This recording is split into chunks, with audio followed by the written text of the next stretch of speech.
You know, longevity is not just about living longer. It's about living longer better. In other words, having a higher quality of life. I'm gonna share with you today a series of exercises that if you invest just a little bit of time in them, are gonna make your body feel so much better. Now, as someone who's not just a physical therapist, but also approaching the age of 50 this year, I can tell you that I wish I invested more time in doing these at a younger age. However, we can't look back. All you can do is look forward, and all you need to do is look around your own house because you've got everything you need to make sure you can do every one of these exercises.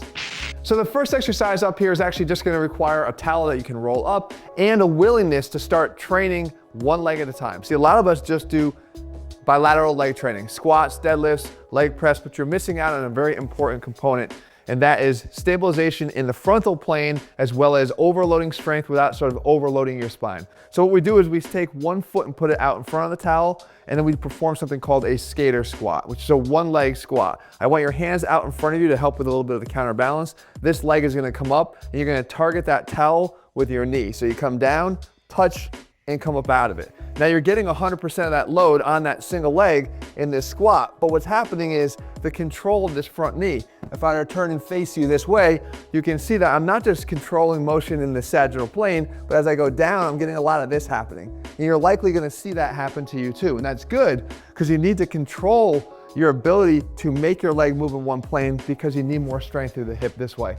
Now, one thing is if people struggle with the ability to even do this from the beginning, you can turn it into a front leg split squat. If I lean forward over this leg with my chest and go straight down with this foot in contact with the ground, I'm still getting 65% of that load into the front leg. So it's a good place to start until you have the ability to get into this position where you can actually perform it without letting the back leg hit main contact with the ground. One note for you guys who are heavy lifters, if you have half your body weight in your hands, so let's say a 160-pound person would have 40-pound dumbbells in their hands, that would be the equivalent load of a 2x body weight squat, so a 320-pound bilateral squat. So without all that load compressing down in your spine, you're able to really overload the quads, still gain strength, and of course, have a great exercise option that you could do anywhere. So the next exercise is actually one that we don't work on because we take it for granted. And it's actually a balance exercise. And it might look remedial, but I promise you, you're gonna show yourself and prove to yourself that you actually need some additional work. And all it is standing on one leg with the leg out in front of you like this. Now you have two hand positions here. You can either have them out at your sides for a little bit more balance control, or up overhead for a little less balance control, a little bit more of a challenge. But the idea is, how long do you do this for? Right, 60 seconds is the target, but don't be too confident right now because this is actually the really easy part. Whether you're here or here, the thing that nobody does is they never train their balance in a more compromised state. And the way to compromise your balance and challenge yourself more is to close your eyes. Because when we have our eyes, we can see when we're starting to fall and we can make those changes in our ankle joint to get ourselves back on track and regain our balance. But when we take away the eyes, now I have to rely completely on my brain's ability to communicate with the ankle and make those changes and adaptations only through feel.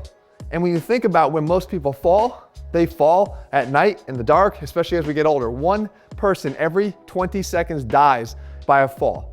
We don't want to subject ourselves to that. We want to train this. And again, the best way to do this is to work on controlling your balance with your eyes closed for up to 60 seconds. And it's natural to have these perturbations and movements like this. The whole idea is, do you have to put your foot back down in contact with the ground or not? If you can make it a full 60 seconds, then you've done the right thing. Again, start with your arms out, eyes closed, move up to your arms overhead, eyes closed.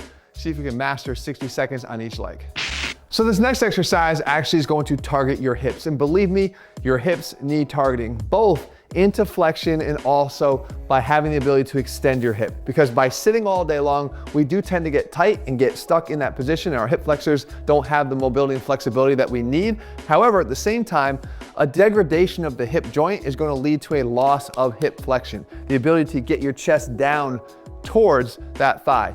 We don't want that to happen. So what we could do is do this movement here. It's called a warrior lunge. You're gonna step out with one leg out in front of you like this, and then the back leg's going back behind you. So this is the hip that's getting stretched on the hip flexor. This is the one we wanna get into deep hip flexion in the joint itself. So one, we're targeting muscles, one side we're targeting joints. So what we do is start with the knee in contact with the ground, right? That's gonna make it more stable and easy for all of us to do.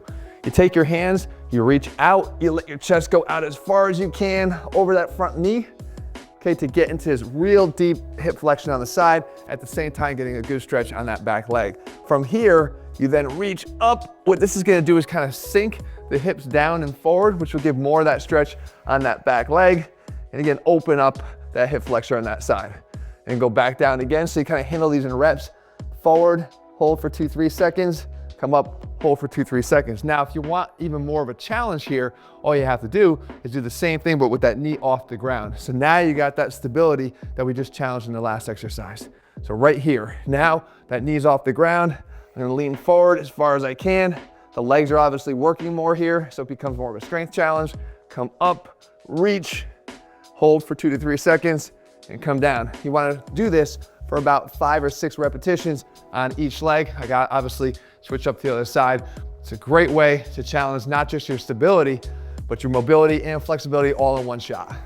The next exercise here is actually another one of those mobilizer and flexibility increasers, right? It's for the hips again. We call it the NSFW. Not safe for work because it's not one you just want to go do everywhere. It looks a little shady, I'm gonna be honest with you. But what it does is a lot of good for you. So what you do is, I'm gonna turn this way first. You're gonna put your feet together like that. Okay, so as long as your toes are together, you wanna do that so you get external rotation into your hips. So with this position here, now what I'm gonna do is basically allow myself to reach out as far as I can as I sit back down into my hips. Okay, I'm sitting down into my hips at the same time I'm letting myself reach up overhead. It's another one that's doing what? Getting that deep hip flexion, right? The one that we lose as those hip joints become more and more really destabilized and deconditioned over the years, or really degraded at worst. And then what we're doing is, on top of that, getting a good thoracic spine stretch, right? By having my chest down and my arms up. From here, what I do is I slide forward. This is the part that gets a little shady looking. And I allow myself to kind of push down to the ground and then let the hips sink. Now, some of you might stay up high like that. You want to try to let your hips sink down as much as you can. That's working on getting more of that external rotation into the hip. Another component that we lose when hips become degenerated. So down into this position here. Again, push yourself up with a little bit of assistance. Sink down and back, just like that. And again, you get that thoracic mobility and that deep hip flexion, as well as down through here, getting into that hip external rotation assisted by the ground. You go back and forth about 5 or 6 times on this. And again, maybe not appropriate for everywhere, but certainly appropriate for you every day, that you can do anywhere in your own house. Now, no respect for longevity is going to ever be worth a damn if it doesn't pay attention to the backside, to the posterior chain, because it's the area that gets unnoticed, overlooked, and oftentimes very, very weak very quickly. One exercise I want you to invest some time into is something we call the angel and devils. And all you have to do is get face down on the ground like this. And then what we're looking to do is engage a lot of different muscles in that posterior chain, all the ones that tend to get overlooked. You start by having your arms up out in front of you. You're gonna lift your thighs off the ground to engage your glutes, right? Get stronger. And then also your low back. At the same time, you're gonna lift your arms up off the ground to work some of those upper scap and mid scap muscles. And from this position here, you're just gonna swim your hands all the way to the back, point your thumbs down at this point, and then point your thumbs towards each other at the top. Lift as hard as you can. Try to get your chest as high as you can up off the mat. Touch your thumbs together if you can. Never let your thighs leave the air, right? Don't let them touch the ground again. From here, rotate around. Again, this time thumbs are facing forward. Come all the way to the front, and the thumbs are facing up. So we're getting that external rotation. So you're also working the rotator cuff. Again, those mid-scap muscles that tend to be very weak. The glutes, the low back. Very slow, very deliberate, each and every single repetition. You'll find that your range will improve on every one. The idea here is to see if you can get through 5 or 6 reps of this with good control, without allowing your chest or your thighs to make contact with the ground until you're done. The problem with weak glutes is that, number one, most of us suffer from that. Secondly, they're meant to support your low back. In other words, the glutes should drive the support of your low back from the ground up. How do we do it? We have to teach the glutes to fire first and then let the low back assist. The best way to do it is with a simple exercise called the reverse hyper. And all you need is really a bed. Now, of course, if you're doing this in a gym, you do it on the side of a bench, but all you do is you get right to hip level, up on top of the bed, lay forward down on top of it just like this. And then all you're gonna do is squeeze your glutes first and lift your legs up. So squeeze and lift. At the top here, yes, you're gonna feel your low back right in through here, but only after the glutes have engaged and driven the legs up. So again, from here, legs are down, lift, squeeze through the glutes, hold for a second, and come down. Now, what a lot of people will do is when they lift their legs up into extension, they just rotate. They turn their legs up. They're kind of doing this because they're trying to substitute for the lack of strength that they have in their glute max to actually drive this to the right way. So if you want to test what your actual true strength is, try to do one leg at a time. So when I'm in this position, lift up one leg at a time and see what happens to your leg. Is your toe turning either in or out at all? Or are you able to keep your toe pointed straight down to the ground as you lift the leg up? Ideally, when you bring them back together again, you're able to lift them both up, toes stay down towards the ground here like this, and you drive that glute contraction as the supporter of the low back, and don't ask the low back to do more than it can in the same time, subjected to strains and stresses.